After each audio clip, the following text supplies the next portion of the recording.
Greetings, magical mavens. The spring equinox is just around the corner on March 22nd.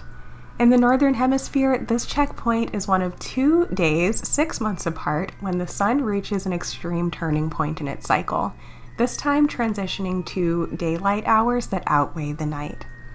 The equinox is a powerful reset point corresponding to the witch's sabbat known as Ostara, a celebration of the beginning of spring. It's a time that energetically supports us to plant seeds, whether literally or figuratively. In this video, I'll be sharing with you 4 fun and powerful ways to harness the energy of this time of year by tapping into all 4 elements. Above and beyond just the typical traditions you've probably already heard about a million times over, instead, we're diving much deeper into how to harness the actual astrology of the season to maximize our joy and fulfillment as we transition from winter into spring. Here on this channel, we like to embrace a slower living approach to celebrating the wheel of the year, not cramming all our traditions into just one day or even just the week surrounding the sabbat, but instead gradually embracing each season for multiple weeks surrounding each sabbat. This approach is beautifully supported by astrology. If you're new to the concept of how the zodiac signs and the witchy wheel of the year are intrinsically linked, you are really in for a treat. In the first 3 videos in this series, I've already gone deeply into detail on exactly how mind-blowing this correlation is, so I'm not going to take up too much time going over it again in this video. But in short, the wheel of the year and the pagan sabbat wheel are one and the same. It's just that the sabbat system breaks up the year into 8 parts, whereas zodiac astrology breaks it up into 12. The main anchor points are still the solstices, equinoxes, and cross quarters, but where in witchcraft each quarter of the year is divided into 2 sabbat seasons, astrology splits each quarter of the year into 3 phases, providing an even deeper and more nuanced perspective of how the plant, tend, harvest, compost cycle works in the universe through the magical power of 3.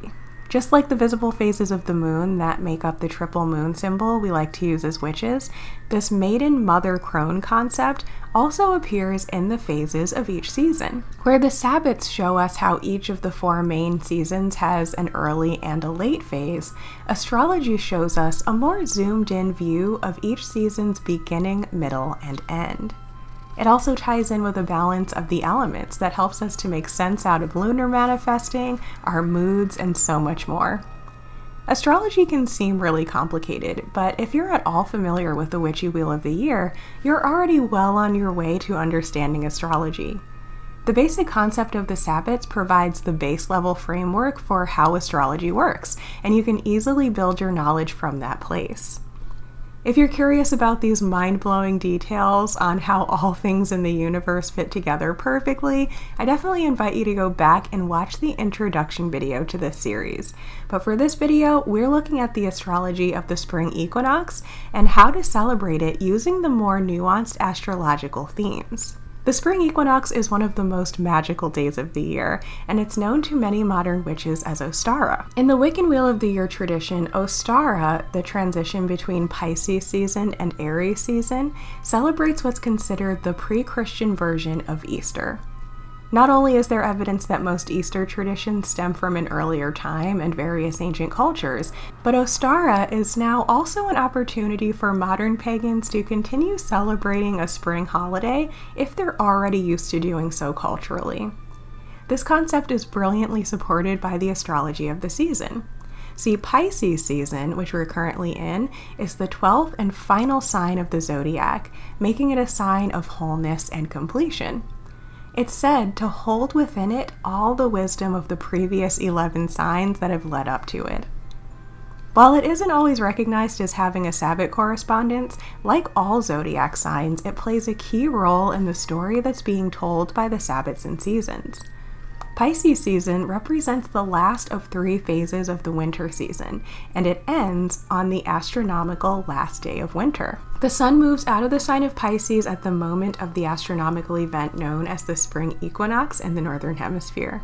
Pisces energy is related to the divine feminine water element, and its main theme is compassion. It also deals with themes of faith, psychic intuition, and adaptability. The archetype of Pisces is the oracle aspect of our personality, And this time of year invites us to set intentions to be kind and gentle with ourselves, to give ourselves permission to daydream and get playfully creative with our spiritual practices in a way that feels easygoing and allows us to recenter our energy. This period between about February 19th and March 20th is a great time to look back at the wisdom we've acquired in the past year and begin transitioning into the next version of ourselves. We can think of Pisces season as being our time in the womb leading up to our rebirth at the spring equinox.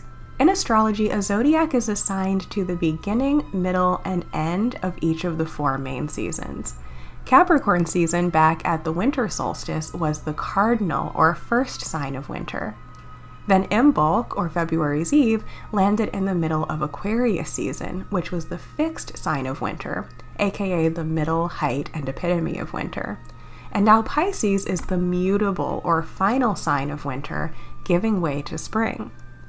Oftentimes, folks find it easy to remember that Capricorn corresponds to Yule and that Aquarius corresponds to Imbolc. But mutable signs like Pisces often get overlooked in the generalized correspondence of the sabbats and zodiacs. But it provides so much wisdom when we slow down and tap into it. Cardinal and fixed signs are easier to remember when it comes to their zodiac correspondences because those 8 zodiac signs all either start on a solstice or equinox or have a cross-quarter sabbat / Celtic fire festival that takes place right in the middle of them. But that leaves 4 zodiac seasons, the mutable signs, which lead us through the final days of each of the 4 main seasons and right up to the next solstice or equinox. So for those of us in this community who like to celebrate about the 6 weeks surrounding each sabbat, Pisces is essentially the time when we start shifting out of winter mode and begin gradually adapting into the spring phase. It's that preparing for Ostara time period. The symbol for Pisces is the fish, typically depicted as 2 fish forming something like a yin and yang symbol. Now, the glyph for Pisces annoys me because it's one of those glyphs that to me doesn't at all resemble the symbol for the sign, and worse yet, the symbol for the other water sign of Cancer actually looks almost exactly like 2 fish forming a yin and yang symbol. So in my mind, the glyphs for those 2 signs should be reversed, and it drives me nuts because I always want to associate them with the wrong sign, and I have a really hard time remembering them for that reason. Even as I was writing the content for this episode, I had a moment where I was just about to go into how straightforward the glyph for Pisces is, when I caught myself making the same mistake again. Maybe I'm missing something here, so if you hold whatever mysterious esoteric knowledge of symbolism that makes the Pisces glyph make sense, please do enlighten me in the comments. Now, the ruling planet of Pisces is Neptune, the luminary named for the god of the seas in the ancient Greco-Roman pantheon. Named Poseidon by the Greeks and Neptune by the Romans, he ruled over bodies of water, also influencing the weather. I actually learned while writing the content for this episode that unlike some of the Roman gods who were essentially inspired by earlier Greek gods, Neptune is one that was already a part of the Roman pantheon. He was the god of fresh water originally, but he became the god of the sea as he syncretized with Poseidon and took on more of his characteristics. So for my purposes, as someone who takes the concept of deity as simply a group of universal archetypes, that's a fair enough excuse, for me at least, to generalize Poseidon-Neptune as an overall archetype representing the element of water in nature as a whole. The planet Neptune is associated with dreams, psychic ability, the arts, fantasy, illusion, and delusion, the ethereal, divinity, and mysticism. Even though astrology only assigns zodiacs to the 4 quote-unquote natural elements, it almost feels like Pisces is the one sign that could also be ruled by the 5th element of spirit due to its dreamy, intangible, and magical nature, and the fact that it is the transitional sign between the end of the zodiac year and the beginning of the zodiac year, which the astrological new year is the moment when the sun shifts out of Pisces and back into Aries. Something I learned while writing the content for this episode is that Neptune is a generational planet, meaning that it stays in the same sign for quite a long time, in this case 15 years, and its full cycle takes 165 years, meaning that we don't experience it fully in one lifetime. This immediately made me think of the vibe of Pisces, how entire generations tend to share a similar theme of fantasy, which we can see when we look back at the media and the fashion that defines each generation or decade. And since no one experiences Neptune transitioning through all 12 signs in their lifetime, this further illustrates the theme of Neptune and Pisces energy being somewhat intangible and mysterious. Pisces is also said to rule over themes like reincarnation and past lives, so it almost seems to suggest that in order to learn the full wisdom of this archetype, we have to go through multiple lifetimes, if you believe in that sort of thing anyway. The key phrase for Pisces is "I believe," and it represents the oracle archetype, someone who translates between the realm of spirit and the human world. Just like every sabbat has its opposite on the wheel of the year, so too does every sign of the zodiac. We're empowered to achieve balance each season by being mindful of the spectrum between the two. So just as Ostara, or the Spring Equinox, is opposite on the wheel of the year from Mabon, or the Autumn Equinox, the opposite of Pisces is Virgo, the mutable sign that completes the summer season 6 months later. But what we notice about these quote-unquote opposites is that they aren't really true opposites, but just opposite sides of the same spectrum of themes. Pisces, leading up to Ostara, deals with themes of transitioning from the realm of spirit into the realm of being, whereas Virgo, leading up to Mabon, deals with themes of transitioning from the tangible realm back into the realm of spirit. The universal theme of the Virgo-Pisces axis is the balance between the spiritual and the mundane. In our lives, as in nature, it's always important to maintain a sense of balance, and the Wheel of the Year demonstrates for us that balance comes in many different forms. There's a time and place for everything. It isn't always about a perfect state of neutral moderation. Pisces season is an example of a time when the scales are tipped towards the feminine and the ethereal, and a time for spirituality, emotion, and fantasy. But at the same time, the balance is there when we look closely at the seasonal cycles at play. This balance is often exhibited in our seasonal traditions. Pisces season for me is a time of indulging in the final days of cozy indoor vibes before the gardening and foraging season, as well as just a more social season, begins. I'm finishing up the season of being primarily focused on self-care, ritual, and inner healing, that is Imbolc time, and preparing to emerge from the cocoon as my reborn version at the Spring Equinox. But I'm also tapping into the more Virgo side of the spectrum, shifting towards creating daily rituals that are more centered around the tangibles of everyday life, so that I can continue feeling connected to magic and spirit, even as my lifestyle becomes busier and more focused on productivity for the season ahead. For no matter what the season, we can't have one side of the coin without the other. And interestingly enough, the actual astrology of each zodiac season supports this concept of balance. For every Pisces season contains within it a full moon in the opposite sign of Virgo.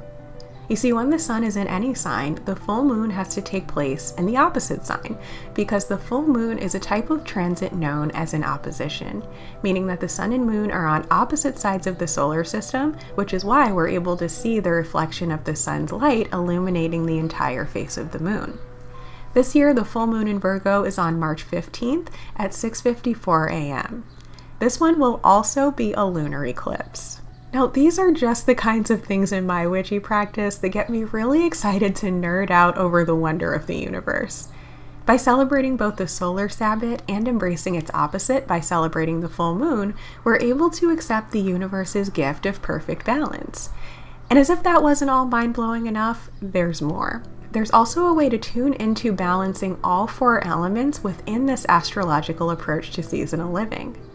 Just like the sun cycles through the 12 signs of the zodiac, leading it to also cycle through each of the 4 elements 3 times in a year, the moon actually does the exact same thing, only on a monthly basis instead of yearly. During each moon cycle, the moon spends a couple of days in each of the 12 zodiac signs, and when we take note of the 4 main phases of the lunar cycle, that being the new moon, the first quarter moon, the full moon, and the last quarter, we get a perfect dose of all 4 elements. Surrounding Pisces season, we have the new moon in Pisces, the mutable sign of the feminine water element. This is the obligatory conjunction between the sun and moon that results in the predictable new moon that always happens in the same sign that the sun is in every zodiac season. Then there's the first quarter waxing moon in Gemini, the mutable sign of the masculine air element. Then there's the full moon, lunar eclipse this year, in Virgo, the mutable sign of the feminine earth element. This is the opposition between the sun and moon that results in the full moon being in the opposite sign from what the sun is in each zodiac season. And finally, there's the last quarter waning moon in Sagittarius, the mutable sign of the masculine fire element. Now, notice that I've pointed out how all 4 of these main moon phases are taking place in mutable signs, which reinforces the overarching theme of Pisces being a time of transition. And notice how we can tune into the elements and their alternating masculine and feminine affinities to be both exerting energy effectively and be open to receive the benefits of doing so. From there, we'll shift out of this chapter of mutable energy and into a new pattern relating to the cardinal signs of the zodiac in time for Aries season in late March. Now, I'm not gonna lie, I really wasn't consistent with lunar astrology until recent years, because in our busy lives, this practice of paying attention to not just the moon's phase, but also its sign, can seem really overwhelming or easy to lose track of unless you have an understanding of how it works, or unless you put a system in place that helps you to keep up in a relevant and sustainable practice.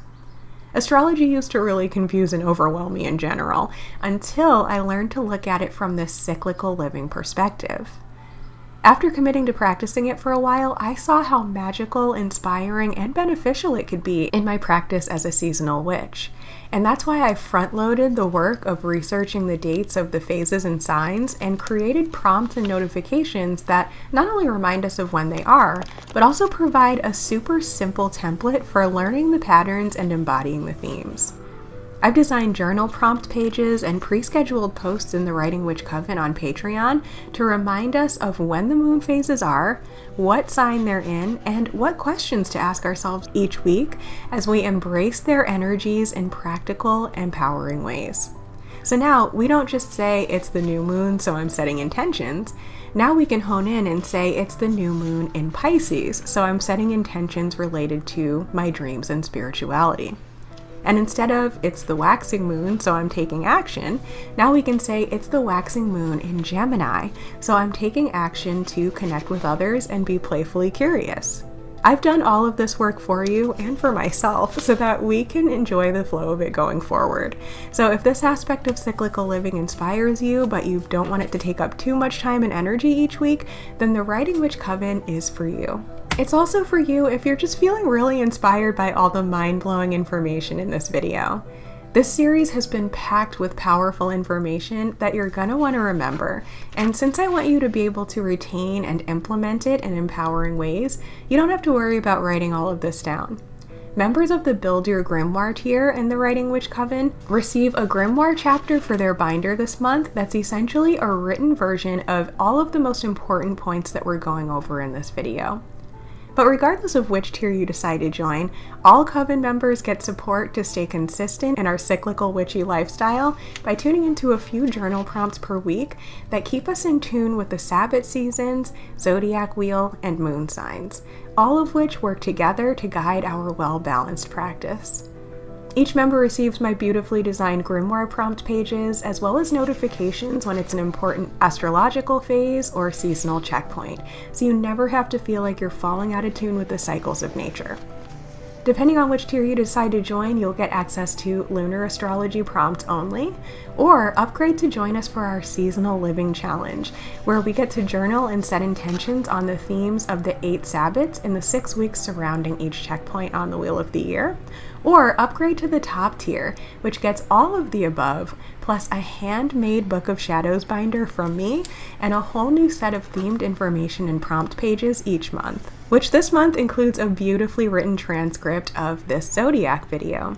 And since we're at the end of the series, when you sign up now, you actually get instant access to the printable versions of all 12 zodiac signs, so it's definitely a great time to sign up if you haven't already. And on that note, I also also invite you to stay tuned until the end of this video to hear about the next chapter of The Writing Witch and see the exciting new project that I've been busy working on behind the scenes. There are some really juicy invitations that you'll want to know about if you enjoyed this series. Okay, so normally this would be the point in the video when we would shift over to talking about the zodiac sign that immediately follows the solstice or equinox before diving into our ideas on how to celebrate the Sabbat season as a whole. But we've officially just come full circle in our series, and Aries was actually already covered in the first video that came out last spring. Admittedly, I had originally been planning to do 12 videos in this series, one for each of the 12 signs. But when my schedule got hectic in the spring, and I also realized that the videos that were branded more as Sabbat videos than astrology videos were getting more clicks, I kind of just said screw it and went back to doing what works, posting one video for each of the 8 Sabbats, meaning that the solstice and equinox videos would encompass 2 zodiac seasons in our slower living approach to the wheel of the year. So for this video, we're going to focus on spring equinox seasonal themes a little bit more from the perspective of Pisces season, the preparing for Ostara energy. And to follow up with the more Aries ways of celebrating, I'll link the first video from last year at the end of this video for more ideas for the season ahead. So here are 4 themes of Ostara season using Pisces themes and the 4 elements as a guide. How you go about embodying these ideas will differ depending on what your goals in practice are like, but for real-world examples, I'll be sharing how I've embraced these themes along my journey. You can plan to focus on one theme per week in alignment with the elements of the 4 main moon phases we discussed above, or you can simply go about them whenever you feel inspired to do so throughout the season. Earth. Tap into the wisdom of animals. With Pisces season being a time for connecting to the realm of spirit, and with spring just around the corner, it's a perfect time to connect or reconnect with animal spirit guides and animal divination.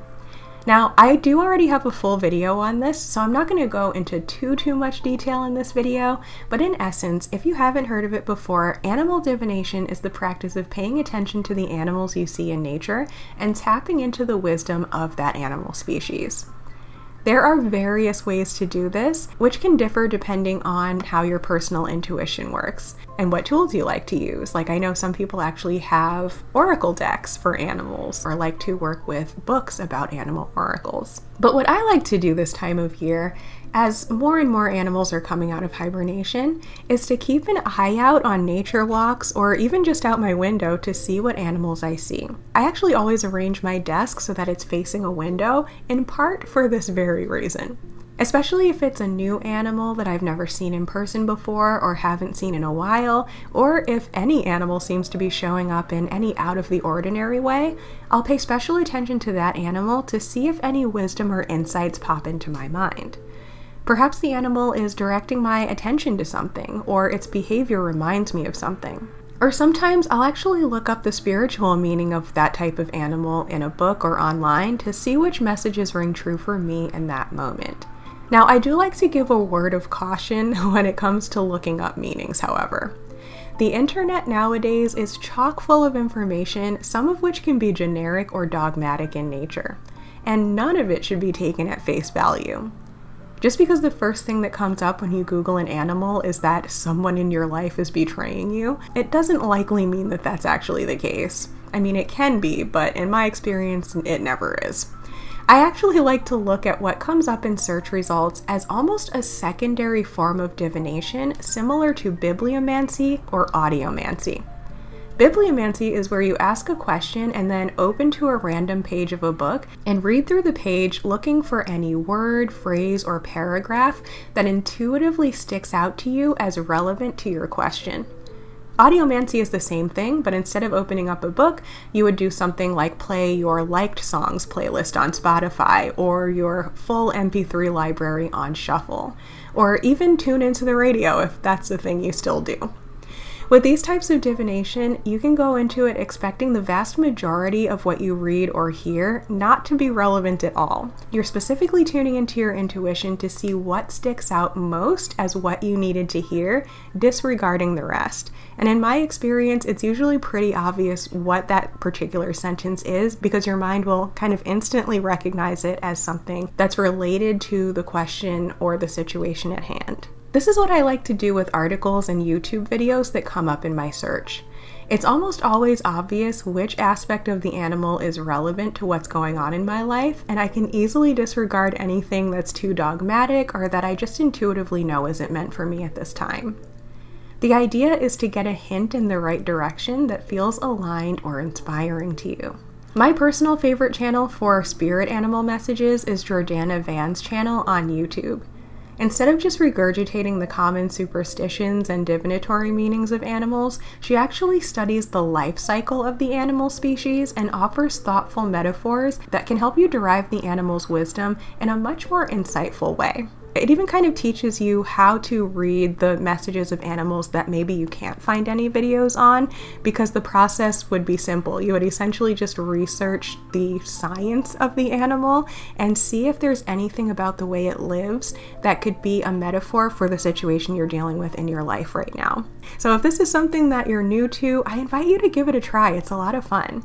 Or if you're not new to this concept, but you haven't been in the habit of pausing to pay closer attention or actually look up potential messages in a while, this is your invitation to dive back in and see what messages the animal kingdom may have for you. And keep in mind that it may not always be an animal that you actually see in person.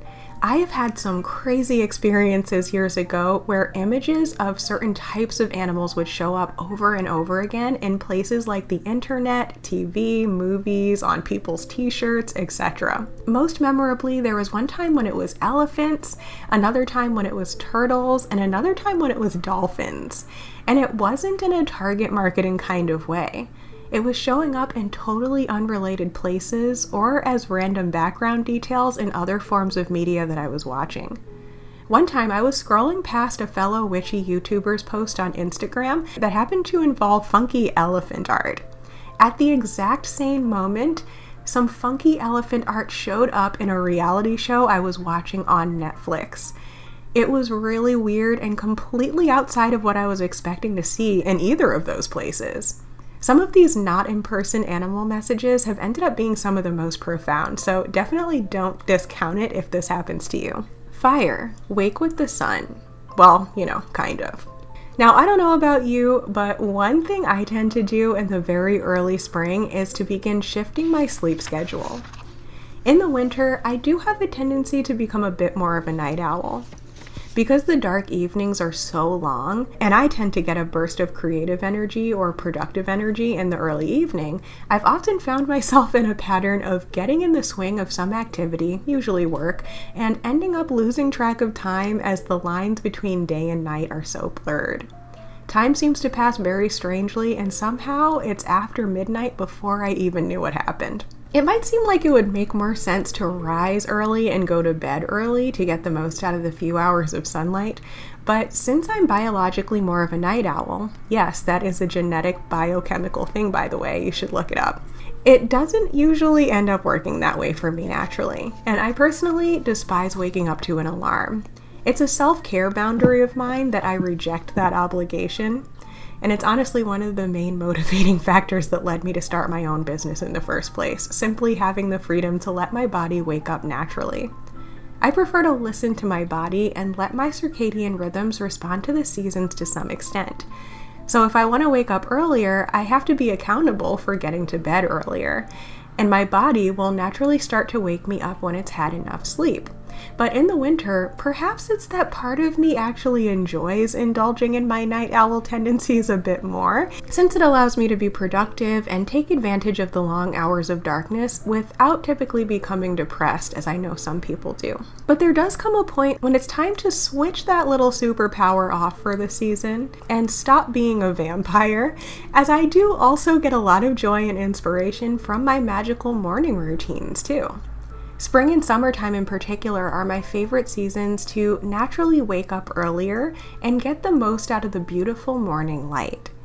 I guess during the season of longer days, it feels more natural to wake up and be active when the sun is up, and to simply take the sunset as my trigger to start winding down for the night.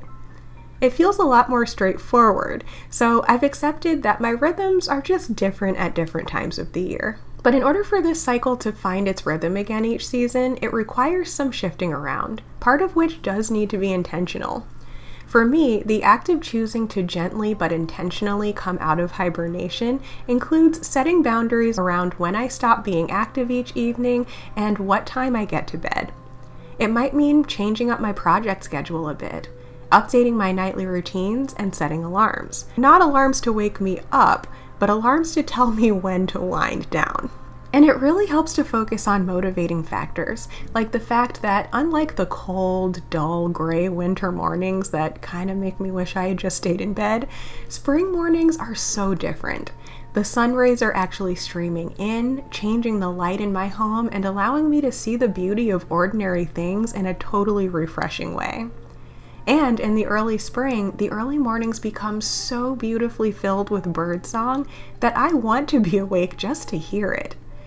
Even in my old apartment on a busy street, I would sometimes find myself naturally waking up before the noise and traffic began, just to lay in bed and listen to the birds, who I could somehow hear singing even in that urban environment.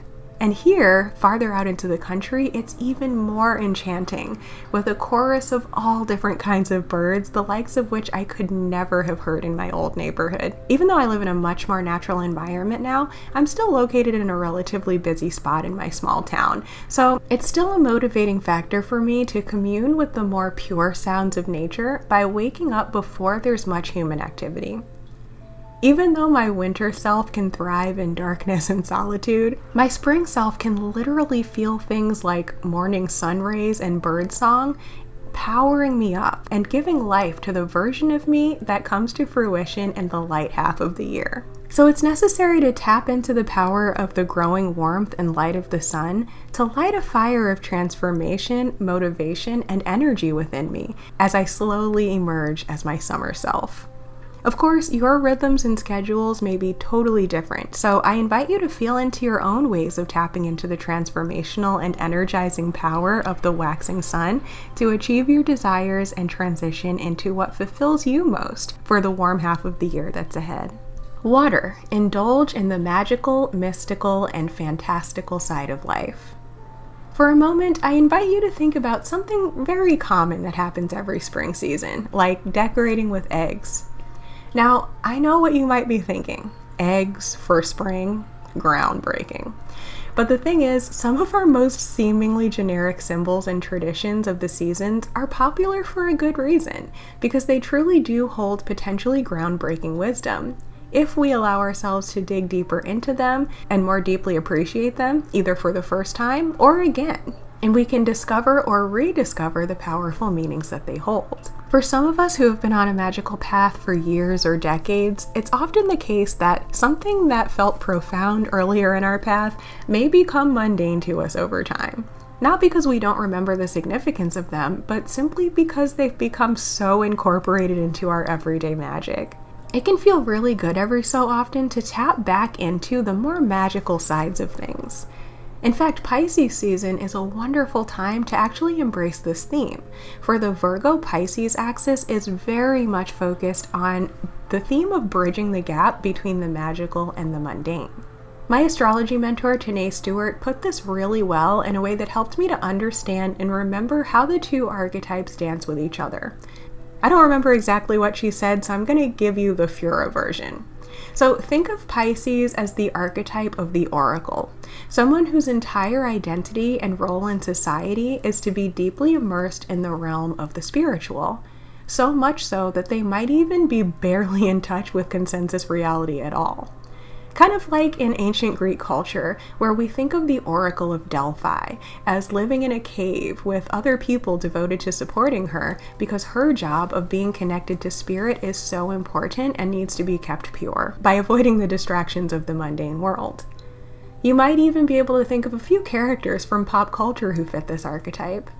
Was it in Buffy the Vampire Slayer where there was this woman who saw the future, and she was always depicted at home and barefoot because she literally never even goes out into the world, keeping her connection to the spirit world pure? Even Professor Trelawney in Harry Potter kind of embodies this oracle archetype in a more campy way, where they even show a little bit of the struggle for even an oracle in the wizarding world to balance the magical and the mundane.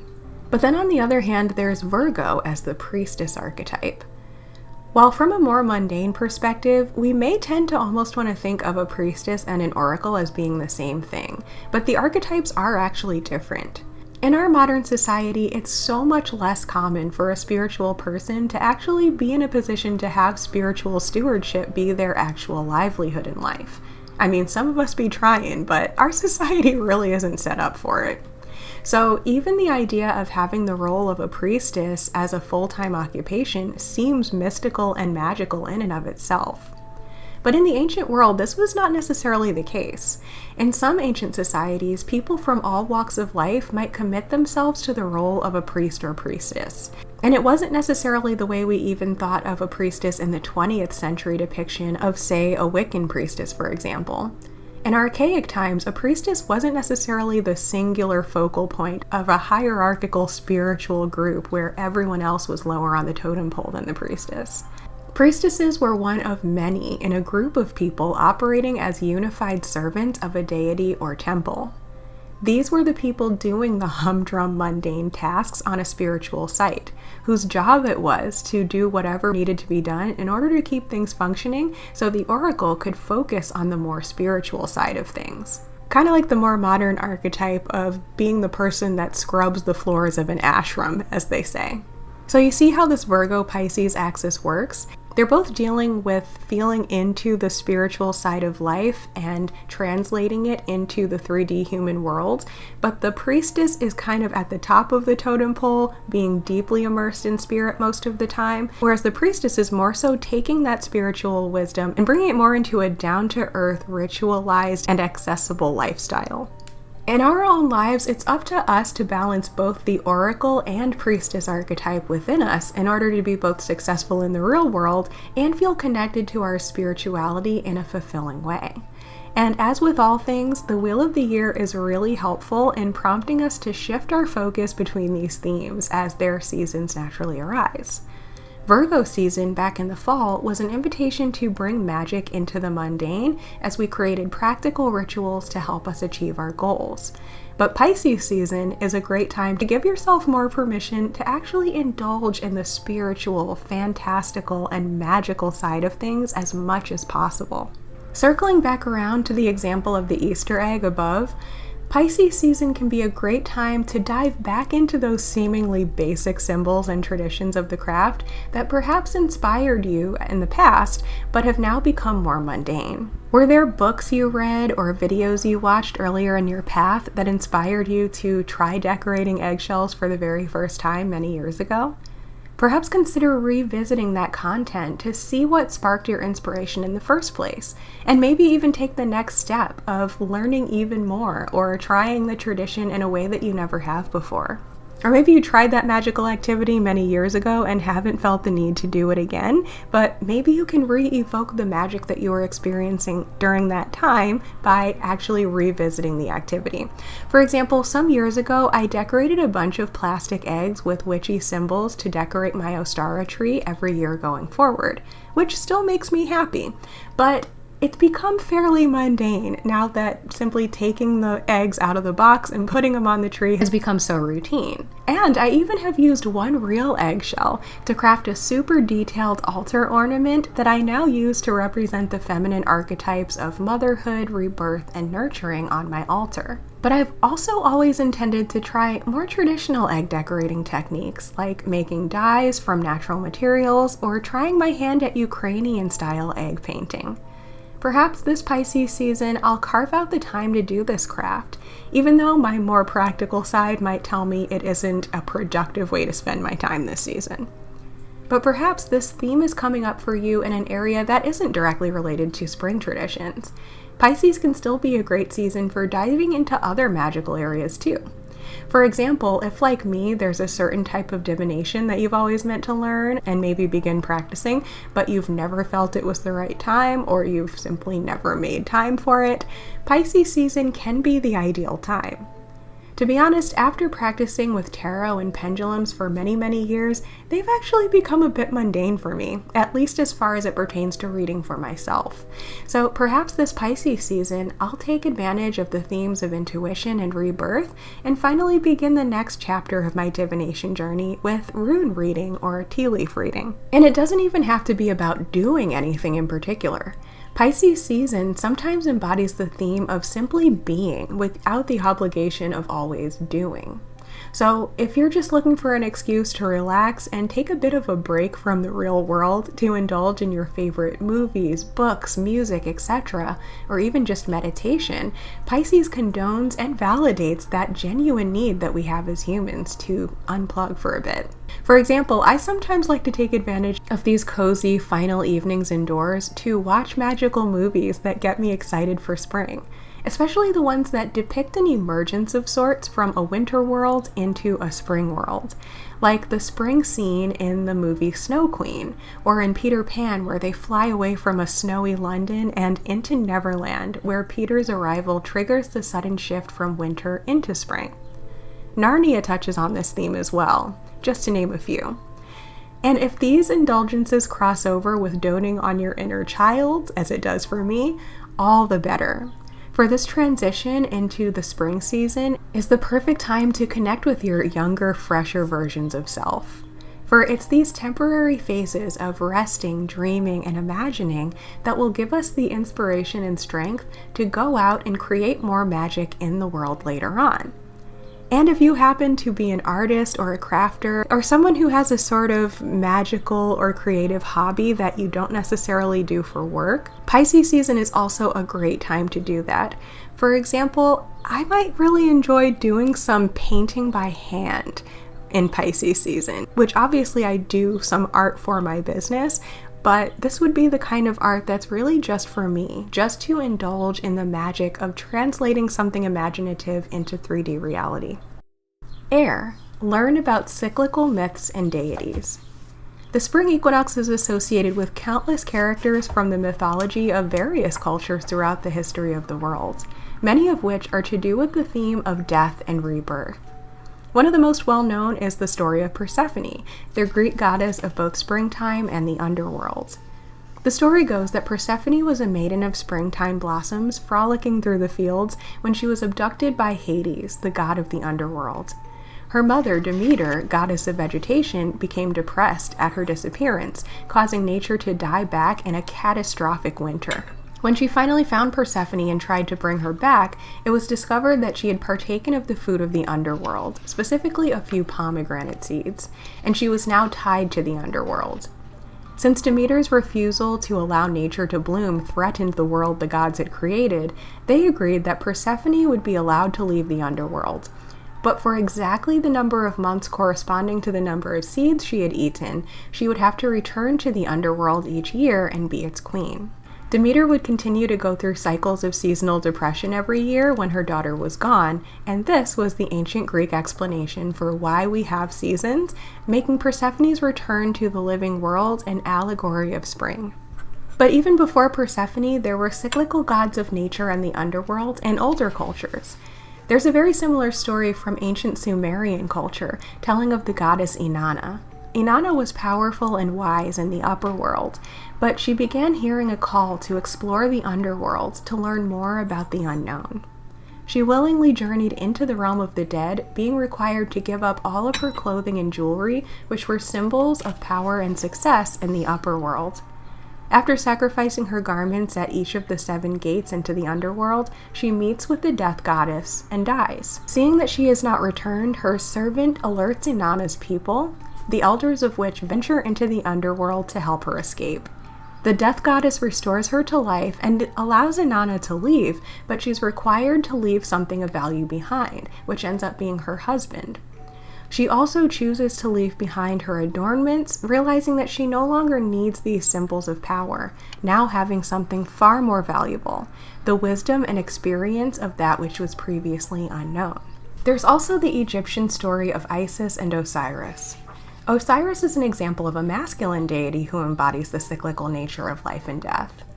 He was considered to be a fertility god, being depicted as green in his life-giving form and red when embodying his role as god of the underworld. The story goes that Osiris was a powerful and well-loved king of the gods, but was killed in jealousy by his brother Set, who became king in his absence.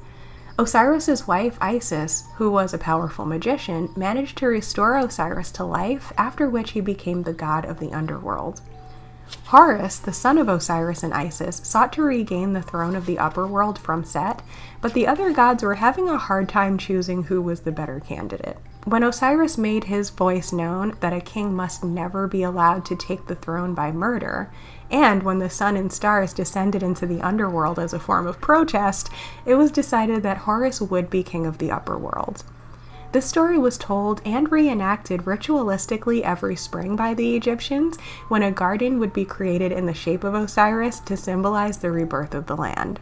These are just very abbreviated versions of a few examples of stories from antiquity that use cyclical archetypes to illustrate the cycle of the seasons. This transition period of Pisces season, the zodiac representing the transitional stage between death and rebirth, is a perfect time to read or listen to these types of stories and see where we potentially see ourselves in them or can learn from them in some way. Or even to honor these archetypes in your practice if that's something you're into.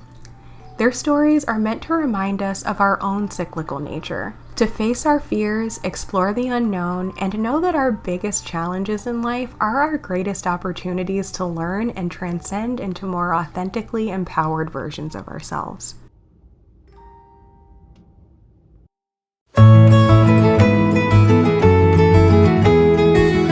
So that actually wraps up this year-long exploration of the astrology of the Wheel of the Year. It's been so fun diving into the energetic themes of the year and embracing them in our own seasonal living practices. So which of these themes inspires you the most? Which ones are you most excited to try this season? I would love to hear your thoughts in the comments. And be sure to join us in the Writing Witch Coven to get a beautifully written transcript of this episode for your grimoire and to easily stay in tune with cyclical living. And now that the series is complete, you will get instant access to the printable files of all 12 Zodiac chapters and so much more that's just already in our library when you sign up. And on that note, earlier in the video, I did promise you that I would share an update about what's next for the Writing Witch community, and I told you I would let you in on what I've been working on behind the scenes for the rest of 2025 and beyond. So obviously in this YouTube series, we learned about the mind-blowing secret of how the Pagan Wheel of the Year and the Zodiac Wheel are intrinsically linked. And in each video, we talked about the themes of each Zodiac season, and I shared some practical ways to embody them alongside our slow living approach to celebrating the witches' Sabbath seasons. And on Patreon, members of the Build Your Complete Grimoire tier received a set of pages for their binder that essentially summarized the information from each video in a simple tan-colored design layout, but there were no actual journal prompts included. That is, until now. I've been working hard behind the scenes to hone together everything I've learned about seasonal astrology and designed a brand new set of beautiful, colorful pages, including information and prompts for each of the 12 zodiac signs. These are all new journal prompts never before seen anywhere else, and they're not going to be for sale in the Writing Witch shop. And the best part is these 60 prompts and accompanying information are being released not just for the top tier, but for the seasonal living Patreon tiers as well. In the spirit of keeping things simple, I've designed this astrology-oriented seasonal living adventure to be beginner-friendly while also delving into a deeper layer than the original Wheel of the Year content that we used to do in the seasonal living tier. So whether you've been on this seasonal living journey for a while already, or if you're brand new to the Sabbats, astrology, or both, this year's prompts will give you everything you need to feel in tune with the magical seasons of life. So if you felt like astrology has been hard to grasp, or if you can grasp it mentally but you're not really sure what the purpose of learning it is, You know, like I found it really interesting at first, but wasn't really sure how it could help me. Like, this is all super mind-blowing, but what do I actually do with this information? That is exactly what this is going to help us do. If you're already an eligible member, keep an eye out for your first set of prompt pages coming out really soon. And if you haven't yet joined, I would love to invite you to hop on board for this year's festivities. Now is a super ideal time to join because, for one, the Spring Equinox / astrological new year / start of Aries season is energetically aligned with fresh starts, new beginnings, and forward-moving energy. Setting intentions and starting new endeavors at this time is highly supported by the cosmic and seasonal energy, even more so than the Gregorian calendar New Year back in January. In fact, a lot more than that. As we know on our seasonal living path, midwinter is a time when most of us are feeling the need to kind of wind down and just feel into things and are probably not even fully clear on what we want and need to do next. Whereas by the spring equinox, the energy is moving in the universe. We're usually starting to come out of hibernation, literally and figuratively, after a long phase of self-reflection, and we're probably a lot more clear on what we actually want to be expending our energy doing and what we desire to receive by year's end. And even if not, if you have had sort of a slow start to the year and you're still just getting a grasp on what your desires are, these prompts will help you to get clear on what your wants and needs are and will guide you to take some tangible actions that will allow you to embody your desired feelings more consistently and feel more fulfilled in whatever season of your life you're in. So by starting this new set of seasonal living prompts now, you'll be giving yourself the gift of more inspiration, awareness, clarity, fulfillment, and fun in the seasons ahead. And it does entail intention setting for each season. So instead of just setting New Year's resolutions at the beginning of the year that you end up losing sight of or falling out of sync with, you get the opportunity at several powerful points in the year to tune in with what your desires are, see if they've shifted, and reroute so that you are actually manifesting the life that you desire in a relevant and sustainable way. Also, this new round of prompt pages is packed with almost twice as much value as my previous seasonal living workbooks, as there are several more prompts and a lot more in-depth information that'll help you learn astrology and build your seasonal living practice. And you get them at no additional cost with your membership. I've also recently announced that there are some new tier options on Patreon to better suit your needs and budget. Now you can sign up for the Seasonal Living mail subscription to have physical copies of your prompts mailed to your door every month, or you can opt for the new Seasonal Living digital subscription to save money and print out the pages yourself instantly. I've also recently announced that ongoing library access is going away. This means that each season's posts and downloads will expire on a seasonal basis instead of staying available indefinitely. If you have an active subscription when each chapter comes out, you'll get to download the printable PDF files to your device to reuse as many times as you'd like forevermore. But you'll no longer be able to go back and access files that came out before you subscribed. So while you're always welcome to join our adventure at any point in the cycle, it's most ideal to sign up now before any of these new sections expire. I do intend to run this challenge again in a few years, but why wait until then? If you want to ensure that you'll get to enjoy the full set of 98 astrology pages, the best way is to either sign up for a monthly subscription now and keep it active for the next 12 months, or save 16% by paying in advance for the full year of membership. And to celebrate this exciting new adventure, I'm also offering some awesome bonuses. As a thank you to everyone who followed along with this adventure so far, I'm leaving all of last year's printables up for download from now until the spring equinox, specifically Sunday, March 23rd. That means everyone who is currently a patron and anyone who joins an eligible tier right now gets to download all of the printable information and prompt pages from the past 12 months of their tier. For Seasonal Living tier members, that means all of the Elemental Wheel of the Year chapters and a lot more.